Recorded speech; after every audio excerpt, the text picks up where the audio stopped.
Topic है current carrying loop as a magnetic dipole. हमने आज बार मैग्नेट को देखा कि वो मैग्नेटिक डायपोल की तरह काम करता है और उसका मैग्नेटिक डायपोल मोमेंट होता है छोटा m इंटू 12। हमने करंट कैरिंग लूप को देखा, वो भी एक मैग्नेट की तरह काम करता है और उसका भी मैग्नेटिक डायपोल मोमेंट होता है करंट इंटू एरिया। ऐसा हमने किया।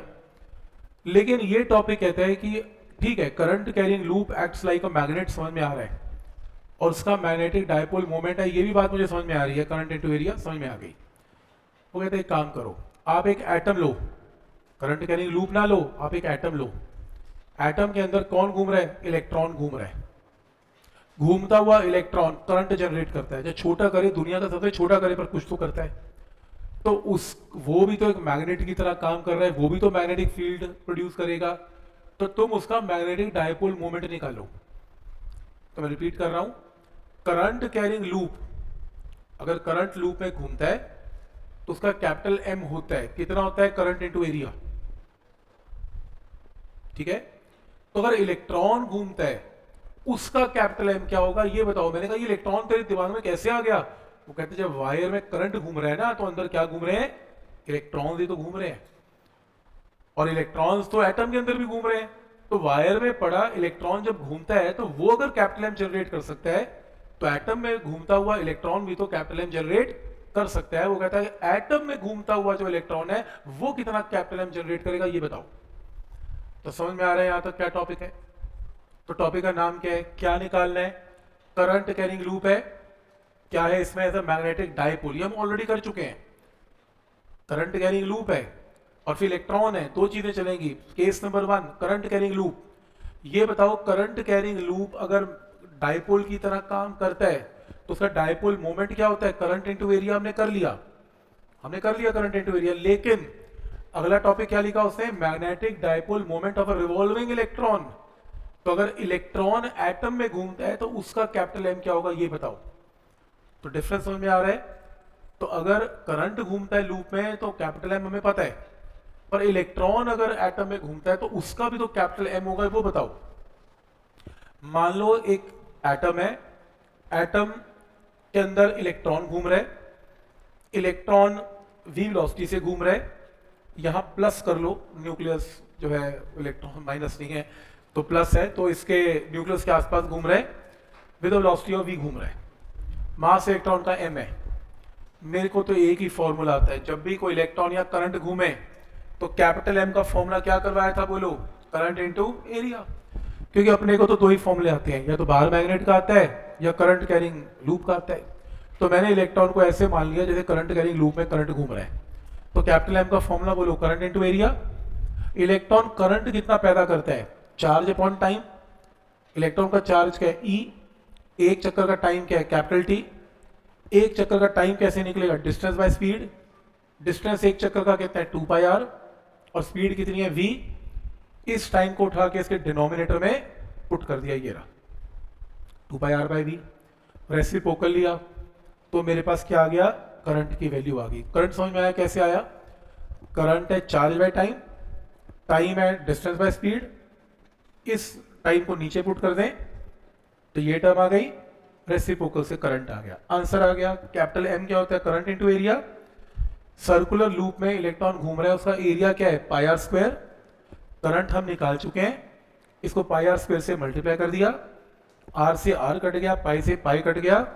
कैपिटल एम का फॉर्मूला EVR/2। इसको बॉक्स में डालो और इसको फॉर्मूला रजिस्टर में एंटर करो कि रिवॉल्विंग इलेक्ट्रॉन का, एक इलेक्ट्रॉन का मैग्नेटिक डायपोल मोमेंट का formula EVR/2। E for charge, V for velocity, R for radius.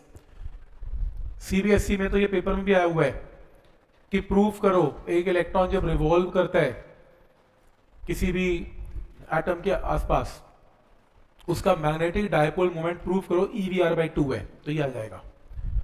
और ऑब्जेक्टिव में भी आ सकता है EVR/2। ये किसका मैग्नेटिक डायपोल मोमेंट निकल रहा है? इलेक्ट्रॉन का। तो क्लियर है यहां तक? अभी कंप्लीट नहीं हुआ, यहां तक अगर प्रूव करने को आ जाए तो यहां तक तो हो ही जाएगा। अगला स्टेप है रोटेशनल मोशन याद किया जाए +1 का। 1 मिनट के लिए, ज्यादा नहीं, चिंता मत करो, रोटेशनल नहीं आ रहा। जब एक पॉइंट मास है, ये सिखाया गया था, जब आपके पास एक पॉइंट मास है और पॉइंट मास जब सर्कल में घूमता है, आपके पास एक पॉइंट मास है और पॉइंट मास सर्कल में घूमता है in radius of R with the velocity of v, तो जो एंगुलर मोमेंटम है उसका फॉर्मूला क्या होता है, mvr। वैसे तो फॉर्मूला आई ओमेगा होता है, आपको याद हो, पर पॉइंट मास का moment of inertia mr square होता है और ओमेगा p बाय r होता है। r से r कट गया, आंसर mvr। केमिस्ट्री में पढ़ते तो बोहर्स mvr nh बाय 2 पाई वाला बोहर्स का जो मॉडल है, तो mvr आपने सुना हुआ है, तो एंगुलर मोमेंटम mvr। क्लियर है? तो यहां तक तो मैंने कर ही लिया था। m एंगुलर मोमेंटम इलेक्ट्रॉन का क्या है, m mass of electron into velocity of electron into r। यहां से काम करो, यहां से vr एक तरफ और बाकी क्रॉस मल्टीप्लाई करके ये टर्म आ गई। एक काम करो, ऊपर इस vr की जगह ये रिप्लेस कर दो। रिप्लेस करोगे तो क्या आएगा, l अपॉन m। ये लो जी, ये मैग्नेटिक डाइपोल मोमेंट का फॉर्मूला आ गया in terms of angular momentum. ये बिना एंगुलर मोमेंटम के फॉर्मूला था, तो ये एंगुलर मोमेंटम के साथ फॉर्मूला है। ये स्टेप क्लियर है? यहां तक रिप्लेस कर दिया। फिर एक स्टूडेंट आया, वो कहता capital M is a vector. मैंने कहा हाँ। Angular momentum plus 1 is a vector. मैंने कहा हाँ। तो कहता वेक्टर लगाओ। जैसे ही वेक्टर लगाए साइन नेगेटिव लगाना पड़ गया। रीजन, क्योंकि कैपिटल M और एंगुलर मोमेंटम की डायरेक्शन ऑपोजिट होती है, हमेशा ऑपोजिट है। क्यों ऑपोजिट है समझो। ये आपके पास मान लो ट्रैक ऑफ इलेक्ट्रॉन है, ध्यान से देखना।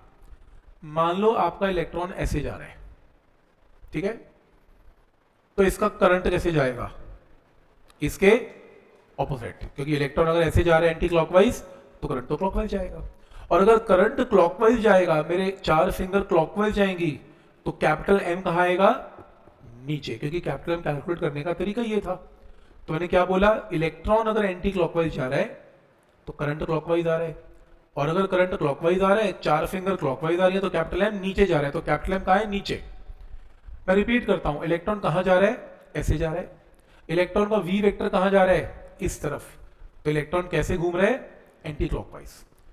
रोटेशनल मोशन का रिजल्ट है कोई चीज, क्योंकि रोटेशनल मोशन को ना b से लेना देना नहीं है कोई भी, +1 का कॉन्सेप्ट है। अगर कोई बॉडी एंटी क्लॉकवाइज घूमती है with the velocity of v और मुझे उसका L निकालना है, एंगुलर मोमेंटम की डायरेक्शन निकालनी है, तो +1 का टॉपिक याद करो। कैपिटल L की डायरेक्शन भी ऐसी निकलती है, 4 फिंगर वेलोसिटी के साथ ले चलो। वेलोसिटी कैसे है, एंटी क्लॉकवाइज, तो L वेक्टर कैसे है, ऊपर। रिपीट कर रहा हूं, L वेक्टर निकालने का तरीका है, अगर आपकी बॉडी की मोशन एंटी क्लॉकवाइज है तो आप 4 फिंगर ऐसे घुमा दो, L वेक्टर आ जाएगा। तो मैं रिपीट करता हूं, इलेक्ट्रॉन कैसे जा रहा है, ऐसे, तो L वेक्टर कैसे जा रहा है, ऐसे। पर इलेक्ट्रॉन ऐसे जा रहा है, उसका करंट कैसे जा रहा है, ऑपोजिट। तो M वेक्टर करंट के हिसाब से चलता है, L वेक्टर बॉडी की मोशन के हिसाब से चलता है। अब बॉडी की मोशन एंटी क्लॉकवाइज है, करंट क्लॉकवाइज है, इसलिए दोनों की डायरेक्शन उल्टी आती है।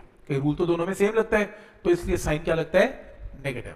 आपको नहीं भी समझ में आता है, कोई टेंशन नहीं है, मेरी बात मानो, ये हमेशा नेगेटिव रहेगा। तो M वेक्टर L वेक्टर की डायरेक्शन हमेशा उल्टी आती है। क्लियर है? क्योंकि ए का रूल क्या है, बॉडी की वेलोसिटी के साथ है, ए का रूल क्या है, करंट के साथ है, दोनों की डायरेक्शंस ऑपोजिट है, तो ये ऑपोजिट आता है। अब केमिस्ट्री का स्टूडेंट बैठा है, वो कहता है जी ऐसे कैसे आंसर आ गया। मैंने कहा क्यों, कह रहा है इलेक्ट्रॉन के शेल में, ये तो बताओ। तो फिर मैं कहा वो कैसे, वो कहता है बोहर्स का मॉडल याद करो। L क्या होता है, NH बाय 2 पाई, तो L की जगह पुट कर दिया NH बाय 2 पाई। तो अब तुम n is equal to 1, electron अगर फर्स्ट शेल में, तुम n को 1 पुट कर दो, कैपिटल M की वैल्यू आ जाएगी उस इलेक्ट्रॉन की। 2 पुट कर दो तो उसकी कैपिटल M की वैल्यू आ जाएगी। तुम जिस शेल के जिस इलेक्ट्रॉन का कैपिटल M निकालना चाहते हो उसकी वैल्यू आ जाएगी, तो फाइनल एक्सप्रेशन इसके इक्वल आएगा। क्लियर है कि कैपिटल M का formula in terms of angular momentum. वैसे अगर कुछ भी ना करना हो, कम से कम इतना तो लिखना पड़ेगा, इंपॉर्टेंट फॉर एनसीईआरटी, ठीक है। ऑब्जेक्टिव में तो सीधा मार्क करने को आएगा। लेकिन फिर एक केमिस्ट्री का स्टूडेंट बैठा है, वो कहता है जी हम ना केमिस्ट्री में हाइड्रोजन हाइड्रोजन बहुत करते हैं। हाँ, मैंने कहा कहते यहाँ भी करेंगे, कर लो, फिर तुम भी कर लो। तो वो कहता है जी एक काम करो, हाइड्रोजन एटम लो। मैंने कहा ले लिया। उसका n इज इक्वल टू 1 का इलेक्ट्रॉन लो, ले लिया। उसका कैपिटल M निकाल के दिखाओ। मैं निकालना क्या है, इस फॉर्मूले में n की जगह क्या पुट कर दो, 1। n को 1 पुट कर दो, तो तो आपके फर्स्ट शेल के इलेक्ट्रॉन का कैपिटल एम आ जाएगा। तो जब मैंने यहां पे n को 1 पुट किया तो मेरे पास यहां पर 1 पुट किया, चार्ज ऑफ इलेक्ट्रॉन मुझे पता है, प्लैंक्स कांस्टेंट मुझे पता है, 4 पाई मुझे पता है, मास ऑफ इलेक्ट्रॉन भी मुझे पता है। तो n is equal to 1 shell का कैपिटल M इसके इक्वल आ गया। और हाइड्रोजन के केस में अगर first electron n is equal to 1 shell के इलेक्ट्रॉन का डाइपोल मोमेंट निकाला जाए, उस डाइपोल मोमेंट को डाइपोल मोमेंट नहीं बोलते, उसे क्या बोलते हैं, बोहर्स मैग्नेट्रॉन। शायद केमिस्ट्री वालों ने कभी ये टर्म यूज की हो, कभी की किसी केमिस्ट्री क्लास में की है बोहर्स मैग्नेट्रॉन। तो बोहर नॉर्मल यूज वाली चीज नहीं है, Bohr's magnetron magnetic dipole moment ही है, कैपिटल एम है। और कई बुक्स इसका सिंबल कैपिटल एम की जगह म्यू यूज करती हैं, एक ही बात है। तो Bohr's magnetron magnetic dipole moment है किसका, हाइड्रोजन के एटम का, n is equal to 1 electron का। वैसे ये आता नहीं है, तो मैंने देखा नहीं आता हुआ, ऊपर तो मैंने देखा आता हुआ। तो कैपिटल एम कर लोगे यहां तक।